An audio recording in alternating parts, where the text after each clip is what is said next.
Hello everyone and welcome to my YouTube channel. Today we are going to discuss about how to change screen time out time on your iPhone iOS 18. For example, if you want to uh, turn off your screen automatically after no activity on your iPhone, and you want to change that time screen timeout setting, and you want to change the time so that the screen turns off automatically on your iPhone. So how you can do that?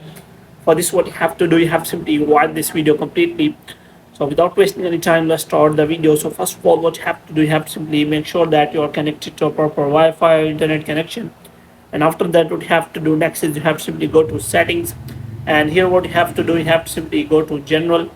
So in general, you have to simply scroll it down, and after that you have to find transfer or reset iPhone, and here you have to click on reset. And first of all, you have to reset all of your network setting, and after that you have to reset all of setting.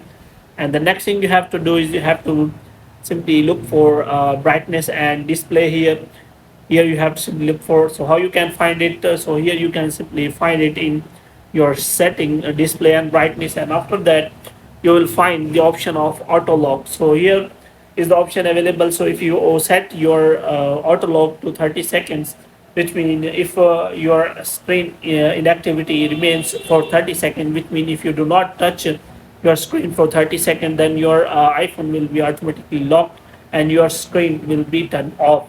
So if you want to change this timing, then you can simply click on the time you want to choose for yourself. So in this way, you can simply change your screen wake up time. So hope you have liked this video. If you get more videos like these, you can subscribe our channel.